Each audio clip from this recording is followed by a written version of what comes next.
Boa noite a todos. Estamos aí na nossa segunda aula prática da ciências morfofuncionais do sistema tergumentar, locomotor e reprodutor. Estamos aí com a professora Flávia Soares, né? Vai estar ministrando a aula para vocês, tá certo? Desfrutem da aula, fiquem à vontade aí para fazer as anotações. Lembrando sempre, né? Tira os prints, faça as anotações de vocês. No próximo debate nosso a gente continua, tá certo? Bons estudos aí, estamos juntos aí, tá? Estamos assistindo para quanto mais conhecimento, mais aprendizado.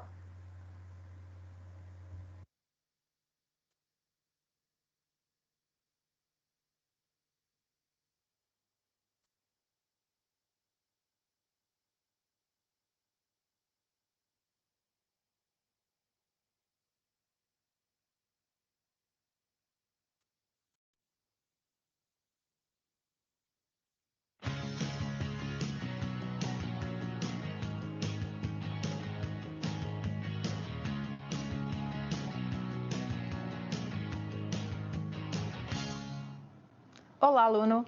Seja bem-vindo à segunda aula prática da disciplina de Ciências Morfofuncionais dos Sistemas Tegumentar, Reprodutor e Locomotor.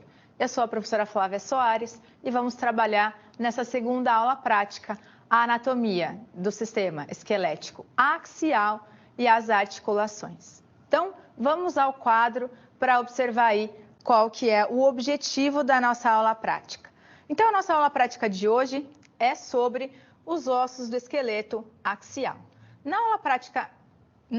aula prática passada, nós vimos os ossos que compõem o esqueleto apendicular e hoje, então, veremos os ossos que compõem a cabeça, que são os ossos do crânio, da face, as costelas, o externo e a coluna vertebral. E nessa aula também veremos os ossos e as estruturas que formam as articulações. A articulação do ombro, do joelho, do cotovelo e a articulação temporomandibular. Essa aula prática, ela está dividida em dois procedimentos. O procedimento 1, que é a parte anatômica do esqueleto axial, e o procedimento 2, onde veremos então quais são as articulações. Então, acompanhem no quadro qual é a instrução do procedimento 1. Então, no procedimento 1, você, em grupo, irá identificar os ossos do esqueleto axial. Nesse momento, eu peço que você utilize, durante toda a aula, o Atlas de Anatomia. O Atlas de Anatomia vai te auxiliar a entender as estruturas e a localização dos ossos do crânio, da face, as suturas cranianas. Então, veremos as articulações que compõem o crânio, as diferenças entre os tipos de vértebras. A coluna vertebral, ela é formada por ossos e esses ossos são as vértebras.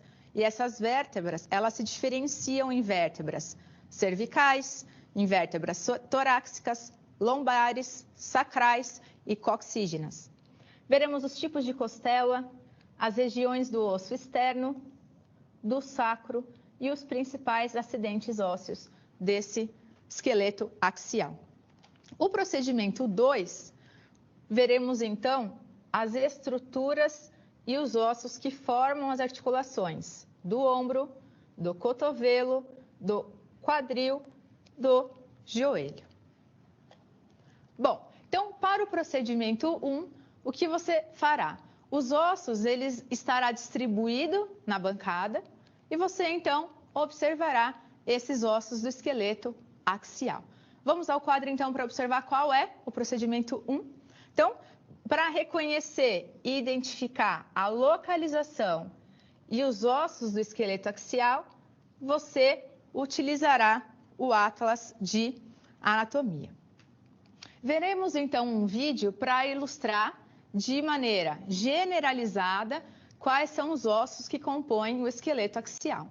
No primeiro momento, eu vou relembrar com você uns conceitos importantes que utilizamos na anatomia. E esses conceitos, eles são referentes à posição anatômica, porque durante toda a aula nós utilizaremos esses conceitos. Vamos ao vídeo? Então, ali nós temos o esqueleto axial. Repare que ele está voltado com a face vertical anterior, então essa é a vista anterior ou ventral. E existe o outro lado, o outro plano tangente, que é o plano dorsal ou posterior. Então, aí nós temos o dorso do nosso corpo. Então, toda vez que falarmos sobre o dorso, estamos nos referindo aos ossos que estão na parte posterior do corpo.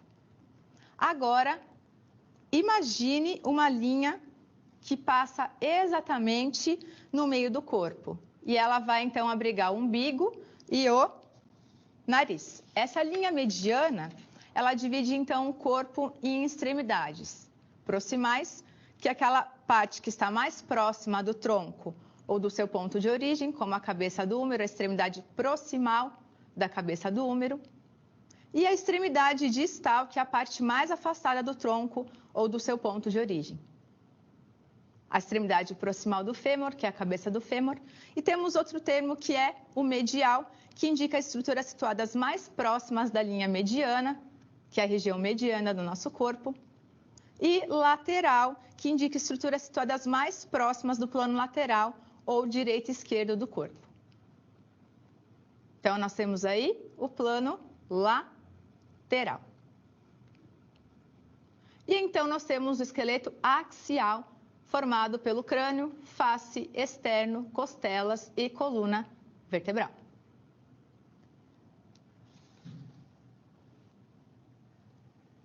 Então, nesse primeiro vídeo, você viu de forma generalizada quais são os ossos que formam o esqueleto axial.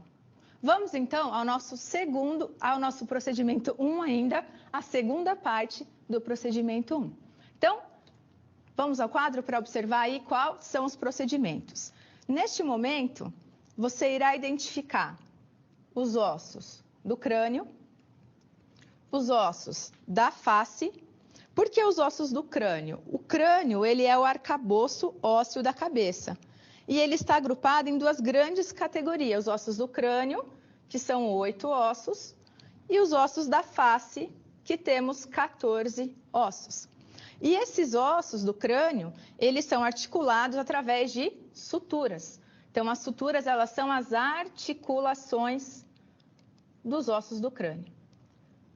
E neste momento você vai continuar utilizando o Atlas de Anatomia para te auxiliar a anotar as estruturas de cada osso. Então, agora veremos o vídeo que vai nos mostrar quais são os ossos do crânio e os ossos da face. Vamos ao vídeo? Então, aí nós temos o crânio. O primeiro osso apontado é o osso frontal, que forma a fronte, é a parte anterior do crânio. Logo após o nascimento, os lados direito e esquerdo do osso frontal, eles são unidos pela sutura frontal, que normalmente desaparece entre os 6 e 8 anos de idade. Então, esse é o osso frontal. E na margem supraorbital, há um orifício, chamado de forame supraorbital, por onde passam as artérias e os nervos supraorbitais. O forame supraorbital e o osso frontal. O osso parietal, este é o osso parietal e ele forma a maior porção das partes laterais e do teto da cavidade craniana. As superfícies internas dos parietais, elas contêm muitas protusões e depressões. Então, repare que estamos ilustrando as superfícies internas dos parietais e essas protusões e depressões acomodam os vasos sanguíneos que suprem a dura mater. A dura mater, ela é uma meninge que recobre o encéfalo. Então, a superfície interna do nosso crânio. O osso parietal.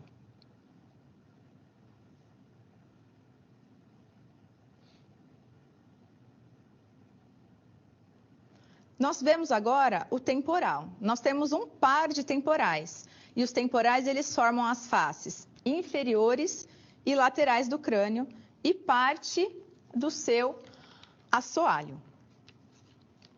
Aí então vemos o processo zigomático do temporal. Sim, esse é o processo zigomático do osso temporal. Abaixo dele, nós temos a fossa mandibular, que é uma depressão que se posiciona anteriormente, e a fossa mandibular é possível observar uma elevação arredondada, que é o tubérculo articular. A fossa mandibular, somado ao tubérculo articular, que você está vendo aí na imagem, forma então a articulação temporomandibular, que é a principal articulação móvel do crânio. Aí nós vemos o osso occipital. O osso occipital, ele forma a parte posterior e maior parte da base do crânio. Este é o forame magno. O forame magno, ele se encontra na região inferior do osso. Nesta região, o bulbo, ele se conecta à medula espinhal e dentro desse forame passa as artérias espinhais e vertebrais. Ao lado ali do forame magno, nós vemos os côndilos occipitais. Os côndilos occipitais, eles são processos ovais. O osso occipital, novamente, e os côndilos occipitais. Os côndilos occipitais, eles se articulam com depressões na primeira vértebra cervical. E é graças a essa articulação que permite a realização do movimento de não com a cabeça. O próximo osso é o esfenoide, então vemos o esfenoide, que é chamado de pedra fundamental do assoalho do crânio. Por que ele é a pedra fundamental do assoalho do crânio? Vemos então o assoalho do crânio. E aí então conseguimos ver que esse osso esfenoide, ele se articula com todos os outros ossos do crânio, mantendo esses ossos unidos. Então ele se articula com o frontal, com o etimoide, com os temporais e com o occipital. Então, o esfenoide é um osso muito importante, chamado de pedra fundamental. A forma do esfenoide lembra uma borboleta com asas abertas. Então, repara ali que ele parece realmente uma borboleta com asas abertas. Essa é a forma do esfenoide. E no centro do esfenoide é uma célula turca. Essa célula turca é uma estrutura óssea em forma de cela, por isso o nome célula turca, que existe uma depressão no seu centro. Repare lá na imagem que existe uma depressão chamada de fossa hipofisal. Agora nós vemos o osso etimoide. Ele é um osso delicado, de aparência esponjosa, que forma a parte medial das órbitas e a parte superior do septo nasal. Então, forma a parte superior medial das órbitas e superior do septo nasal. E ele também é a porção anterior do assoalho craniano. Repare que este é o osso etimoide. Agora vemos quais são os ossos que compõem o crânio: o occipital, o temporal. E agora veremos os ossos da face. Então, o formato do rosto, ele muda drasticamente durante os 2 primeiros anos de vida. O encéfalo e os ossos cranianos se expandem e o crescimento da face cessa por volta dos 16 anos. Começaremos então pelos ossos nasais. Esse osso é o osso nasal. Eles são pequenos ossos achatados com forma retangular. Então, repare ali na imagem que ele apresenta uma forma retangular, que forma então a ponta do nariz. Eles protegem a entrada superior da cavidade nasal e oferecem um ponto de fixação para um par fino de músculos responsáveis pelas expressões faciais. E é também o local de repouso para os óculos. Agora vemos os ossos lacrimais.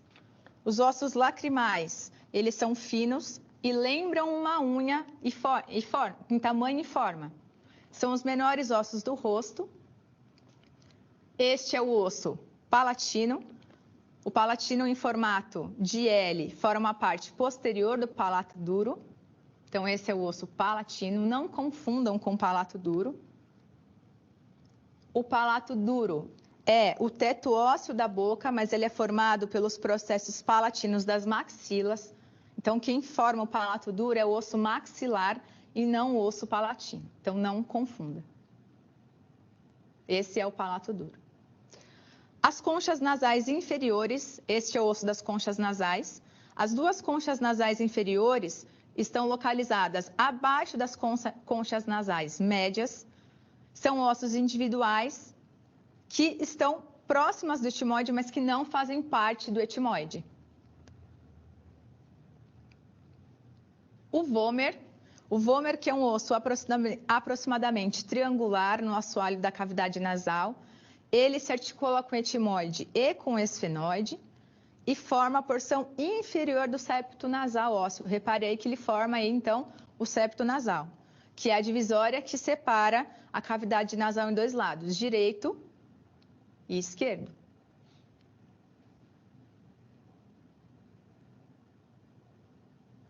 As maxilas, nós temos um par de maxilas que se unem para formar, então, o maxilar. As maxilas, elas se articulam com todos os ossos da face, com exceção da mandíbula.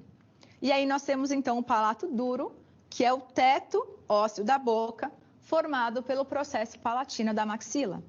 Ele é uma projeção horizontal da maxila. E a união e a fusão desses ossos se completa antes do nascimento. Se essa fusão falhar, observa-se, então, a fenda palatina. Então, quando nós vimos crianças com fenda palatina, é basicamente o que? É uma falha na união da fusão dos ossos maxilares. O palato duro faz parte da maxila. Os ossos zigomáticos, eles são comumente chamados de malares, formam as proeminências laterais da face e parte da parede lateral e do assoalho de cada órbita. Então, este é o osso zigomático. O zigomático repare que ele forma ali as faces laterais de cada órbita. O zigomático, ele possui um processo que se articula com um processo zigomático do temporal. Esse processo do zigomático é chamado processo temporal, então é invertido. O osso zigomático, ele tem um processo temporal e o osso temporal tem um processo zigomático, para formar então um arco zigomático. Este é o arco azigomático. A mandíbula, este osso é a mandíbula, é o maior e mais forte osso da face e é o único osso móvel do crânio. Forma então a articulação temporomandibular junto então com a fossa mandibular e o tubérculo articular do temporal. Então, ali nós temos o processo condibular da mandíbula e articular da fossa mandibular. E, mais uma vez, a articulação temporomandibular. O septo nasal ele é um espaço dentro do crânio, então, dividido em dois lados, direito e esquerdo, e consiste em osso e cartilagem. Então, os três componentes do septo nasal são o vômer, cartilagem nasal e lâmina perpendicular do etimoide. Então, reparem que o osso etimoide e o vômer formam o septo nasal. Os forames. A maioria dos forames, eles servem para a passagem de vasos sanguíneos. Então, são aberturas para os vasos sanguíneos. Este é o forame magno do osso occipital, que está localizado o bulbo e as artérias vertebrais. Vemos agora as suturas, que são as articulações imóvel. Então, suturas, elas mantêm a maioria dos ossos do crânio unidos. Elas são imóveis no indivíduo adulto, mas quando recém-nascido, elas são móveis. Por quê? Porque elas funcionam como importantes centros de crescimento no crânio. E este crânio no recém-nascido, ele está em desenvolvimento. Então, essa sutura, ela tem que permitir a expansão do crânio. Vemos a sutura coronal, que une o frontal e ambos os parietais. Essa é a sutura coronal. A sutura sagital, sutura coronal, que une o frontal e os dois parietais. E a sutura sagital, que une os dois parietais na linha média superior do crânio. É na sutura sagital que está localizada a moleira do bebê, ou também chamado de fontanela. E ela é assim chamada porque no bebê, antes dos ossos do crânio se unirem firmemente, a sutura e os fontículos, que são as moleiras, elas parecem uma seta, por isso que ela é chamada de sutura sagital.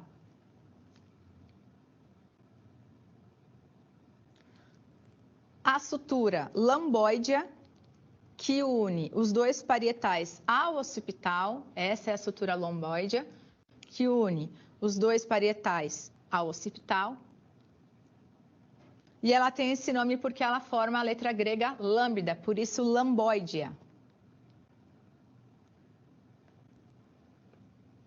E as suturas escamosas, que unem os ossos parietal e temporal nas faces laterais do crânio.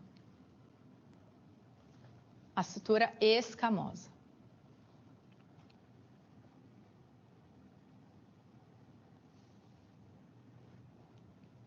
Então, você acabou de assistir um vídeo que mostra quais são os ossos do crânio e da face e as respectivas suturas, que são as articulações imóveis no indivíduo adulto. Vamos agora para a terceira parte do procedimento 1. Vamos ao quadro? Então, a parte 3, ela vai relacionar e identificar quais são as vértebras, as costelas, o externo e o sacro. Então, neste momento, veremos a diferença dos tipos de vértebras, quais são as costelas que compõem o nosso corpo, aonde está localizado o externo e o sacro. Então, agora teremos um vídeo para mostrar a coluna vertebral, o externo e as costelas, formando, então, a nossa cavidade torácica. Vamos ao vídeo? Então, ali nós temos a cavidade torácica, formada pela coluna vertebral. A coluna vertebral é a haste flexível do nosso corpo, é responsável aí pela sustentação do nosso organismo. O externo e as costelas. Então, a coluna vertebral, o externo e as costelas formam o tronco do corpo, formam a cavidade torácica. As vértebras torácicas formando a cavidade torácica. A coluna vertebral adulta, ela possui 26 vértebras. 7 vértebras cervicais, 12 vértebras torácicas, que são posteriores à cavidade torácica, 5 vértebras lombares, então as vértebras cervicais, torácicas, lombares, uma região do sacro,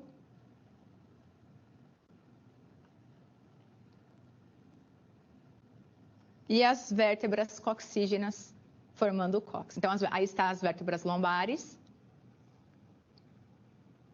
a região do sacro, formado por 5 vértebras sacrais fundidas, e a região do cóccix, formado por 4 vértebras coxígenas fundidas. Lembrando que as vértebras sacrais e coxígenas, elas não são móveis. Então, a vista posterior das vértebras sacrais e coxígenas. E então, nós temos toda a coluna vertebral. Essa coluna, novamente, é formada pelas vértebras cervicais, torácicas, lombares, sacrais, formando o sacro, a região do sacro, e as coxígenas formando o cóccix. Repare que entre as vértebras existe uma estrutura amarelada, são chamados de discos intervertebrais.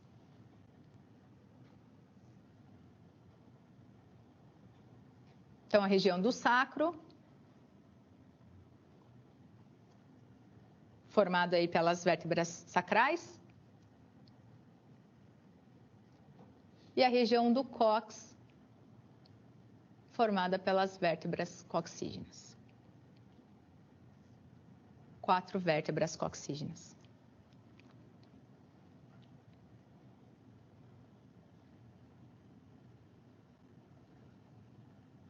O disco intervertebral, como eu disse então, ele está entre o corpo das vértebras e ele se estende desde a segunda vértebra cervical até o sacro.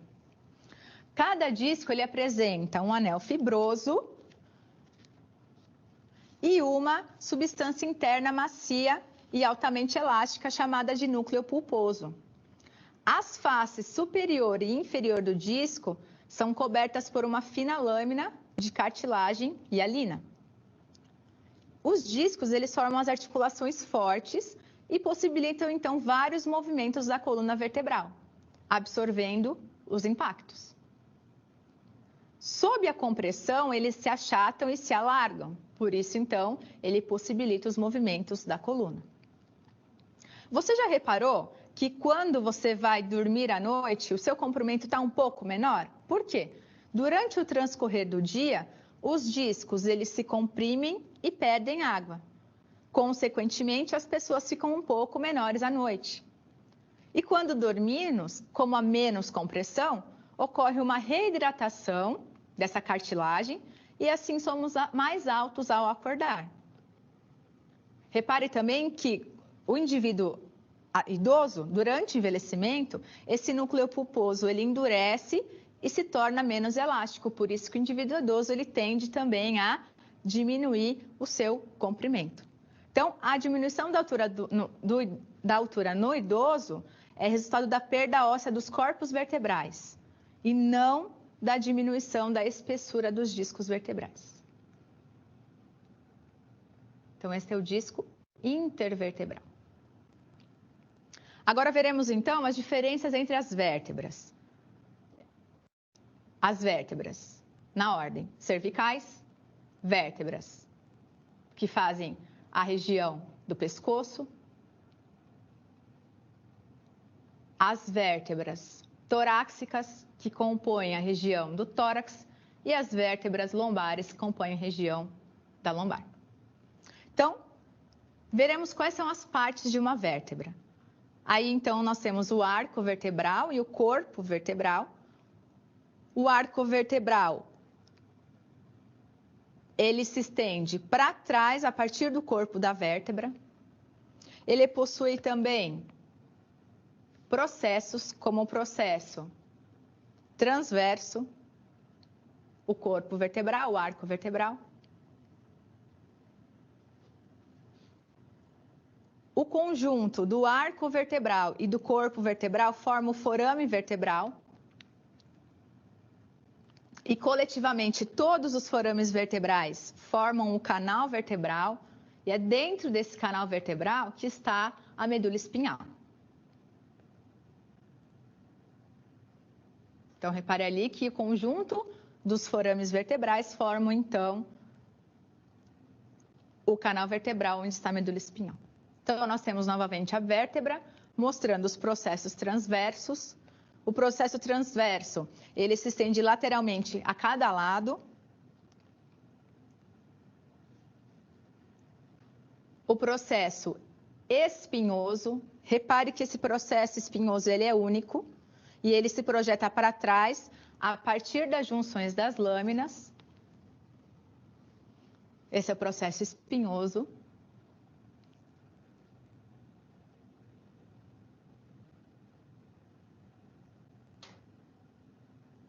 E os processos transversos.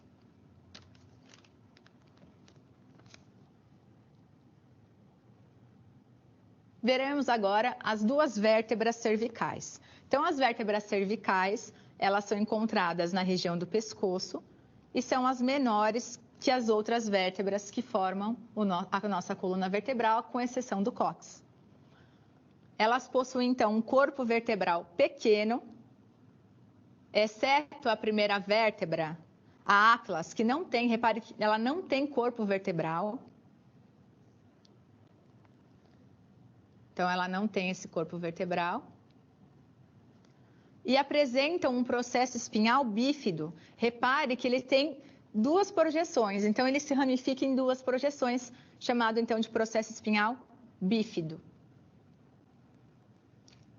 Ela apresenta 3 forames. Um forame vertebral e 2 forames transversos. Então, esses são os forames transversos. 2 forames transversos. E um forame vertebral.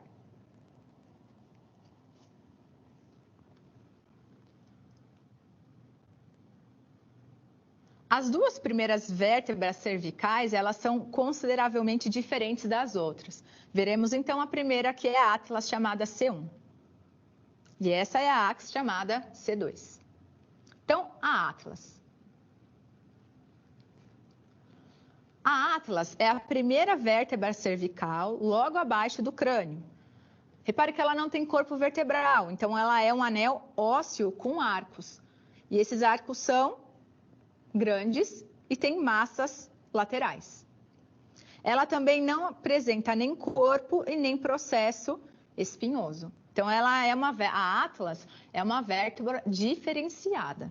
É a primeira vértebra da nossa coluna cervical.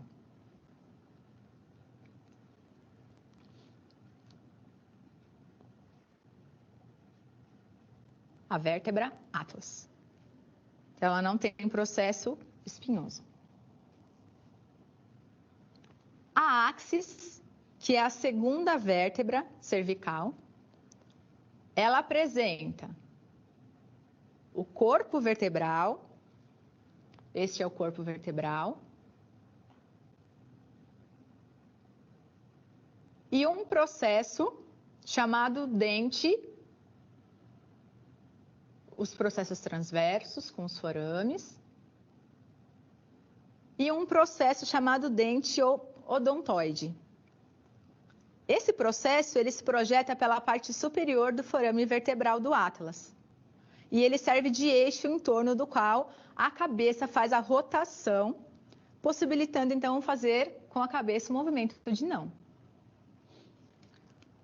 Essa articulação formada entre o arco do Atlas e o dente do áxis forma a articulação atlantoaxial. Essa articulação atlantoaxial, formada pelo arco do Atlas e o dente do áxis.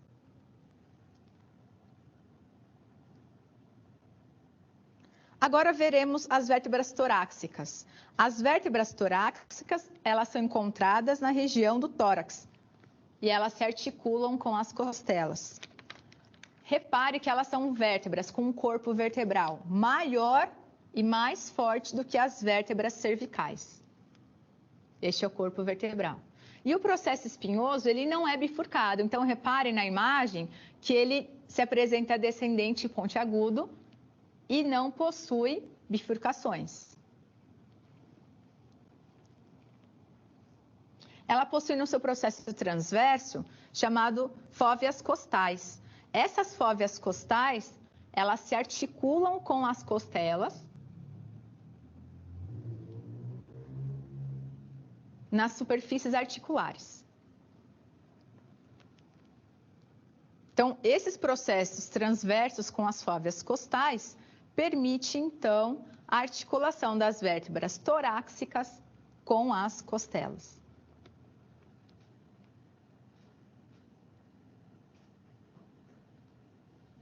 Os movimentos da região torácica entre as vértebras torácicas, eles são limitados. Por quê? Porque existe uma fixação das costelas ao externo. Então, veja aí que as costelas estão fixas ao externo. As vértebras lombares. Esta é uma vértebra lombar. Seu corpo vertebral ele é maior, são mais resistentes e são os ossos mais resistentes por quê? Porque a coluna vertebral, todo o peso da coluna vertebral fica nas vértebras lombares. Então, as vértebras lombares sustentam o peso do nosso corpo. O processo espinhal ele não é bifurcado e está disposto em posição horizontal. Esse é o processo espinhal não bifurcado. E o forame vertebral, repare que ele possui uma forma triangular. Outra diferença também é que ela não apresenta forame no processo transverso e nem a fóvea costal. Então, esta é uma vértebra lombar com um forame vertebral triangular. Nós temos agora o sacro, essa região do sacro. O sacro é um osso triangular formado pela união de 5 vértebras sacrais. Essas 5 vértebras sacrais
através da grade glenoidal da escápula.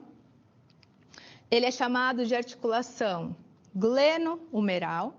Essa articulação do ombro também possui ligamentos e uma cápsula. E ele possui aqui um ligamento chamado coraco acromial, que liga então a região acrômio da escápula ao processo coracoide. A articulação do cotovelo, que é formado pela tróclea e pelo capítulo do húmero, então pelo capítulo do húmero e pela tróclea do húmero, e a incisura troclear da una e a cabeça do rádio. A articulação do cotovelo é que possibilita o movimento de flexão e extensão do antebraço.